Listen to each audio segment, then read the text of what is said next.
समाजी जहदकार डॉक्टर जसवीन जैरत ने कहा कि वोटर आईडी कार्ड के लिए नामों के शुमार के अमल में बड़े पैमाने पर बेकायदगियां पाई जाती हैं, जिनकी वजह से आज़ादाना व मुनसिफाना इंतखाबात को ख़तरा लाहक है। मुल्क में शफ़ाफ़ इंतखाबात में पाई जाने वाली खामियों के लिए हुकूमत व इलेक्शन कमीशन एकसां ज़िम्मेदार हैं। इंतखाबात के अमल में बेजा सियासी मुदाखलत को रोकने में इलेक्शन कमीशन यकसर नाकाम साबित हुई है। इन ख्यालात का इजहार इन्होंने हैदराबाद में एक प्रेस कॉन्फ्रेंस के ज़रिए किया। कन्वेनर बस्ती विकास मंच डॉक्टर जसवीन जैरत के अलावा WTORGS की जॉइंट एक्शन कमेटी की के सजाया, संकल्प की सारा मैथ्यूज़, POV की वी संध्या, BVM के मुनव्वर चांद ने भी इस मौके पर अपने ख्यालात का इजहार किया। जानेंगे डॉक्टर लुबना सरवत ने अपने ज़ाती तजुर्बात व तहकीकात की रोशनी में क्या कहा। आसिफ नगर वार्ड नंबर 72 में जब हम कंटेस्टेड कैंडिडेट के तौर पे हमको फ़ोटो इलेक्टोरल रोल मिला था, उसको हम क्या करें, अगस्त 21, 2023 की लिस्ट जो ECA की वेबसाइट है उसको डाउनलोड करके हम वो दोनों को कंपेयर करें तो हमको ये मालूम हुआ कि पूरे डुप्लीकेट्स, ट्रिप्लिकेट्स, क्वाड्रिप्लिकेट्स और एक एक की 6 सूरत भी है। ये पूरे जो है ना वो बरकरार 2023 के लिस्ट में भी बरकरार है। तो कानून के मुताबिक और अकल के मुताबिक भी जो वोटर लिस्ट में इतने डबल ट्रिपल 6 सूरतां, 4 सूरतां, 3 2 सूरतां हैं, ऐसी वोटर लिस्ट को लेके हम इलेक्शंस में आगे नहीं बढ़ सकते।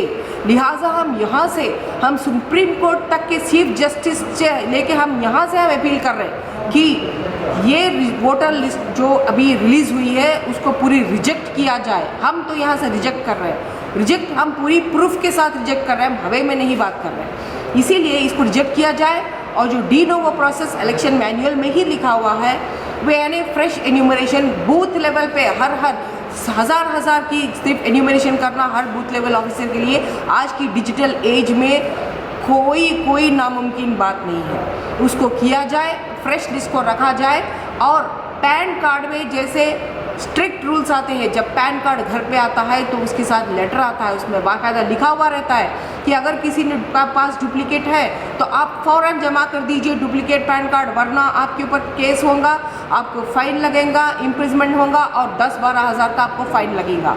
तो वोटर ID के कार्ड के मामले में ये कैसा मुमकिन हो रहा कि ये की सूरत नज़दीक से एक जब आप देखिए सूरत वही चेहरा वही इंसान, क्लोज शॉट एक है, लॉन्ग शॉट एक आ रहा, तो क्या इसमें बराबर से बराबर ऑफिसरों की हाथ नहीं है? वहाँ के इलेक्टेड रिप्रेजेंटेटिव जो सालों जीतते आ रहे हैं, क्या उनका हाथ इसमें शामिल नहीं है? क्या बड़े पॉलिटिकल पार्टीज जैसे MIM है, BJP है, कांग्रेस है, कम्युनिस्ट पार्टीज है, TRS है, क्या ये पूरे पार्टीज को photo electoral rolls beforehand नहीं मिल रहे? क्या उनको ये डुप्लीकेट ट्रिप्लिकेट नहीं दिख रहे? तो क्या किया उन्होंने इतनी साल? ये जो लिस्ट मेरे हाथ में आई है ये मैंने ख़रीद के लिए जब मैं कंटेस्ट करी थी कैंडिडेट के तौर पे, और उसकी बदौलत हम पूरी आवाम को हम बेदार करना चाह रहे हैं कि सालों साल हमारे चेहरों पे जो थोपा जा रहा है वो डुप्लीकेट और फ्रॉड्यूलेंट लिस्ट है, अनप्यूरिफाइड लिस्ट है और ये लिस्ट कोई इलेक्शन की बुनियाद नहीं बन सकती। लिहाजा नया चाहिए और नए रूल्स चाहिए हमको जो कि ये बोले कि वोटर अगर कार्ड आपके पास दूसरा है तो आपके ऊपर फाइन लगेगा और आप उसके ज़िम्मेदार रहेंगे और आपको इम्प्रिजनमेंट होगा। और ये जो बूथ लेवल एजेंट्स और सबसे बड़ी जो ये क्या बोलते इल्लीगल और इमोरल ये हुआ कि मेरे केस में इलेक्शन कमीशन ने मुझे क्या कहा कि आप वार्ड में जब कंटेस्ट कर रहे हो तो आप खुद ऐसी जो लिस्ट निकाले हैं तो वैसी लिस्ट आप बेदार हो जाइए, आपके एजेंट्स को बेदार करिए। और वही नहीं बल्कि वो बोले कि हम खुद ऐसी अलग लिस्ट तैयार करके प्रिसाइडिंग ऑफिसर को देंगे। तो ये लोग पूरी ये बेदार करना चाह रही हूँ सुप्रीम कोर्ट से लेके हाई कोर्ट से लेके पूरी आवाम को कि इलेक्शन कमीशन ना सिर्फ गलत लिस्ट दे रही है कैंडिडेट्स को और लोगों को, बल्कि ड्यू प्रोसीजर को पूरी बाजुक कर दिए, उसको पूरी झाड़ू कर दिए और अलग अपना रवैया उतार रहे कि हम कोई और लिस्ट दे रहे। वो कौन सी लिस्ट दिए जीएचएमसी इलेक्शंस के टाइम पे, जो कैंडिडेट को नहीं मालूम, जो पॉलिटिकल पार्टीज को नहीं मालूम, जो प्रेस को नहीं मालूम, जो कोर्टों को नहीं मालूम, ऐसी कौन सी list election commission presiding officer को दिया आसिफ नगर की वार्ड में और कौन सी वार्ड्स में?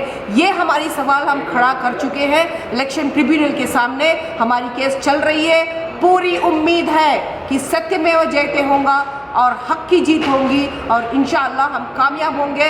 और आसिफ नगर वार्ड और कई ऐसे वार्डों में हम इस बुनियाद पे हम पूरी जीएचएमसी की इलेक्शन की सवाल खड़ा हो गई कि जब जीएचएमसी की एक वार्ड में जहां पर 51,000 की इलेक्टोरेट वोटर्स है और उसमें से अगर 5,131 यानी 5,131 अगर वोट डुप्लीकेट ट्रिप्लीकेट सिर्फ आंखों देखा मिल रहा, जो एक 10 क्लास की बच्चे को मिल जाएगा, तो और कितने घपले हैं हमको नहीं मालूम। तो इस बुनियाद पे सारी जीएचएम्स की इलेक्शन फ्रॉड इलेक्शन है और हम ये मांग कर रहे हैं कि अव्वल तो कि ये जो 2023 की लिस्ट को इसको वापस लिया जाए। मैडम, आप कह रहे हैं कि फ्रेश इन्यूमरेशन होना चाहिए, मगर ये टाइम कंज्यूमिंग प्रोसेस है ना, इलेक्शन सब 2-3 महीने ही बाकी रह गए। लेवल में सिर्फ 1000 रहता है, एक एक पोलिंग स्टेशन में सिर्फ 1000 अराउंड 1000 की पॉपुलेशन वोटर पॉपुलेशन रहती है।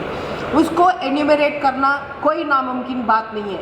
आज की जो डिजिटल एज में जहाँ टैबलेट सप्लाई किया जा रहा है और ऊपर से जहाँ पर पूरी डाटा सिक्योरिटी की बात चल रही है, ऐसी जिसमें और क्लाउड की कंप्यूटिंग की बात चल रही है, कोई मुश्किल बात नहीं है, सिर्फ विल पावर चाहिए।